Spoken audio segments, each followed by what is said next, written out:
ఈ రోజు విషయంలో భాగంగా హనుమాన్ మండల దీక్షలో 41 రోజుల్లో భాగంగా ఈ రోజు మేము దామర్చర్ల దగ్గర ఉన్న మహాశివుని దర్శించుకోవడానికి మా గురుస్వాములు, కత్తిస్వాములు, కన్యాస్వాములు అందరితో యాత్ర ప్రారంభం కాబోతుంది. చూద్దాం రండి. మా రఘుస్వామి, మా గురుస్వామి చేతుల మీదుగా టెంకాయ కొట్టి యాత్ర ప్రారంభం కాబోతుంది. జై శ్రీరామ్, జై శ్రీరామ్. స్వామి, ఇప్పుడే మా రఘుస్వామి చేతుల మీదుగా పూజ అయిపోయింది. ఇప్పుడు యాత్ర ప్రారంభం కాబోతుంది. అక్కడ ఉన్న వాతావరణం కానీ ఎలా ఉంటాయో వీడియోలో చూద్దాం.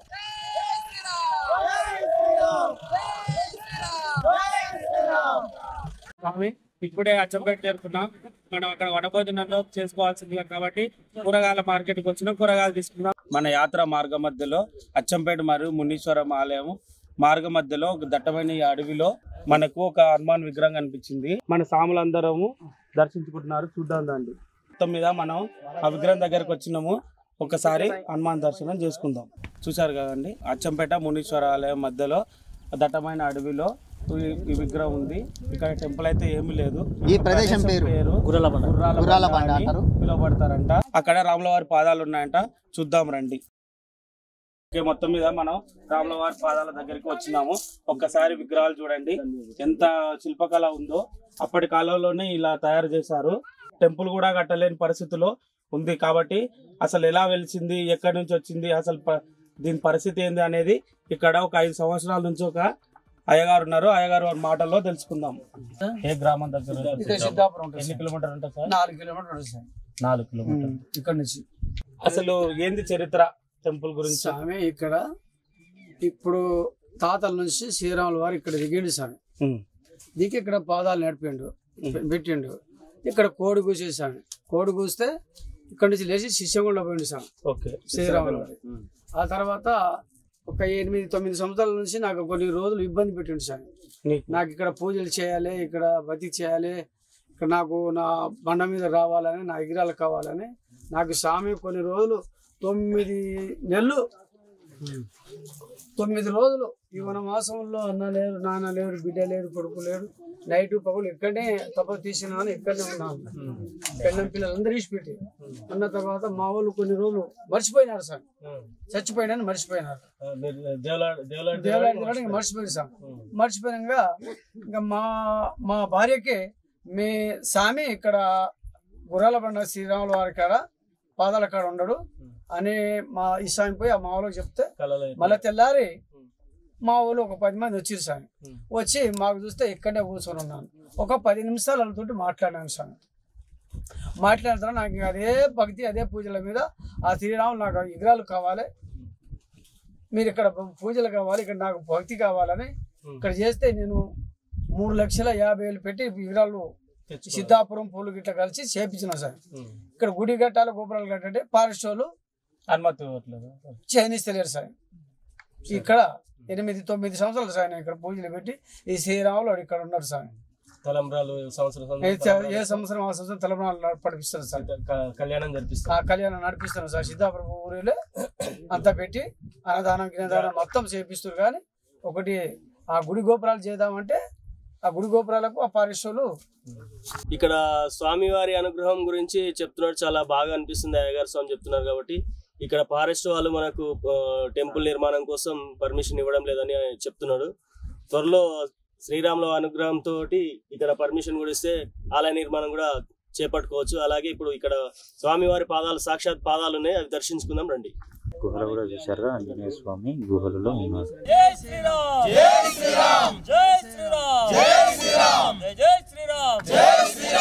చూసారు కదా స్వామి, ఆంజనేయ టెంపుల్ మరియు రాములవారి పాదాలు.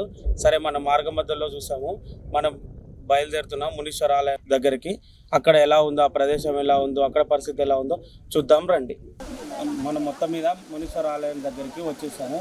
ఇక్కడ ఉన్న అందాలు, శివుణ్ణి మరియు ఇక్కడ ఉన్న కొండలు, లోయలు, జలపాతం పారుతుంది. చూద్దాం రండి.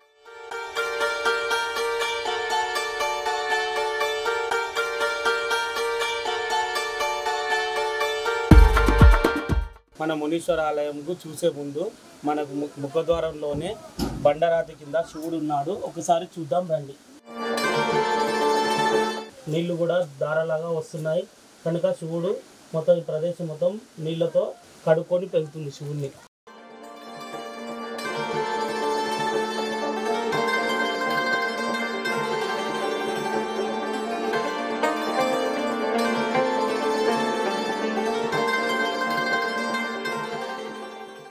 మనం మునీశ్వర ఆలయం దేవుని దర్శనం చేసుకోవడానికి దూరం ఉంది కాబట్టి మనం ఇక్కడ మన స్వాములతో కలిసి భిక్ష చేసుకోవడానికి అన్ని వస్తువులు ఉన్నాయి. ఒక కట్టెలు మాత్రం లేవు.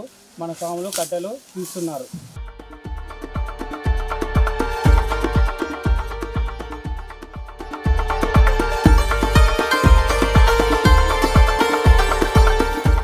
కట్టెలు అయితే సేకరించినాము. తర్వాత ఇప్పిస్తున్నాము. చూడండి ఏ కూర కోసం అన్న సార్? పప్పు కానీ కర్రీ కానీ.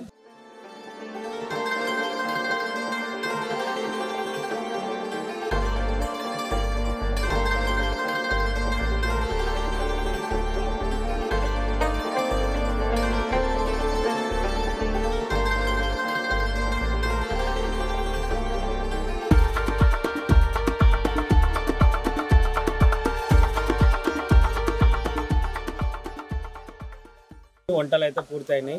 ఇప్పుడు దేవునికి నైవేద్యం తీసుకుపోతున్నాం. ఒకసారి చూడండి.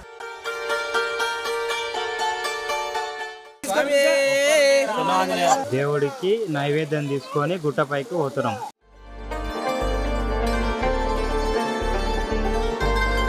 పంచముఖి ఆంజనేయ స్వామి గజాంజనేయనే లక్ష్మణ బంటుడే మధ్యమడు వాసనే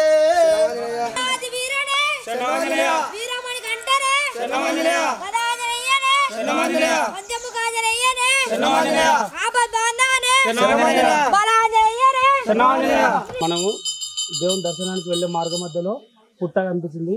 ఈ పుట్టని నాగుల పుట్ట అని పిలుస్తారంట. ఇక్కడ అందరూ దీపారాధన చేయడం పాటు కుంకుమ పసుపు చేస్తే కోరుకునే జరుగుతాయంట. రామ జయ రామ జయ జయ రామ జయ జయ రామ జయ జయ రామ జయ జయ రామ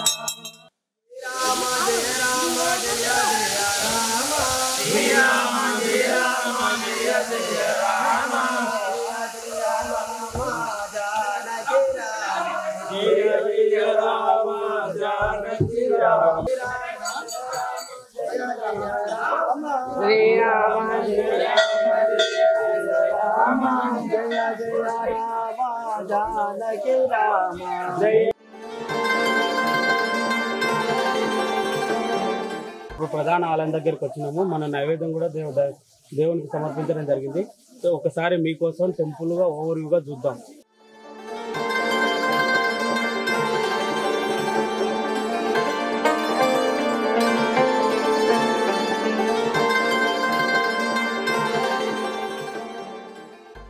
టెంపుల్ చూసారు కదా, ఇప్పుడు మనం దేవుని కూడా చూద్దాం. గుళ్ళోకి వెళ్దాం రండి.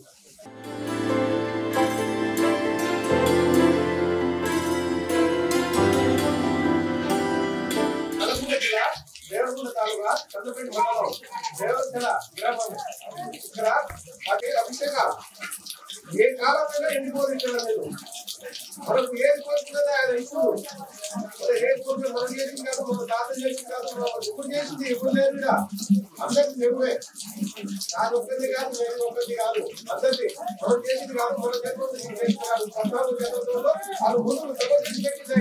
కోరి పూట కూడా ఇందాకుండా వాళ్ళు సభ చేస్తారు. ఆ ఏదైనా సొంత ముందు వస్తే అది మాయమవుతారు. ఆ సాగులో అసలు చోట్ల ఇక్కడ గుడి కట్టించి విగ్రహాలు చెక్కి కొన్ని విగ్రహాలు చెక్కి ఎక్కిపోయింది. సరే ఇప్పుడేమే రాసి సంతకం చేసుకుని మీకు ఏది కోరుకుంటే అది అయిపోతుంది.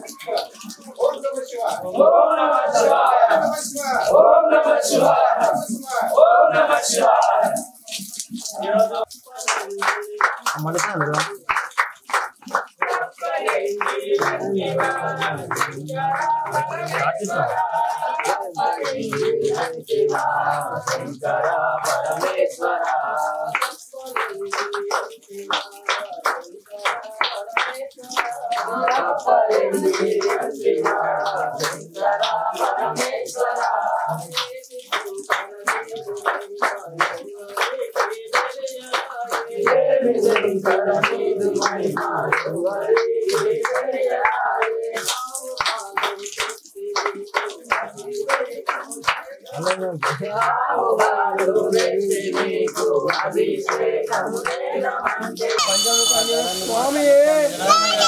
జై హనుమాన్, జై జై శ్రీరామ్ జై శ్రీరామ్ జై శ్రీరామ్ జై శ్రీరామ్.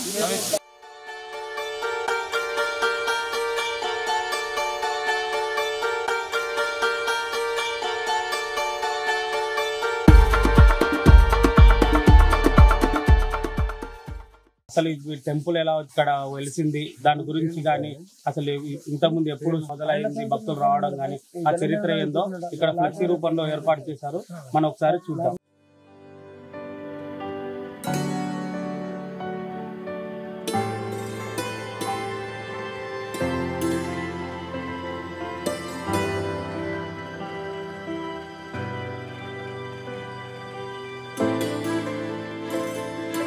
ఈ జలపాతంలో జలపాత కింద స్నానాలు చేస్తే పాపాలు పోతాయి అని ఇక్కడి వారు నమ్మకం. కనుక ఒకసారి ఆ జలపాతం కింద మీకు వీలు కుదిరినప్పుడు జలపాతం కింద ఒకసారి స్నానం చేయాల్సిందిగా.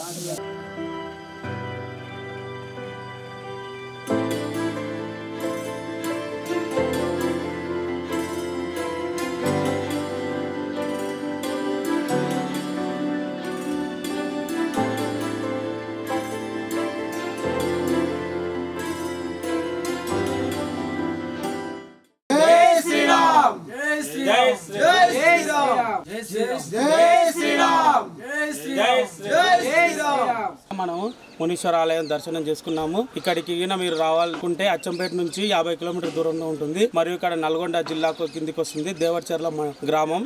ఇప్పుడు మనము వనభోజన కార్యక్రమంలో పాల్గొనవలసిందిగా చూస్తున్నాం.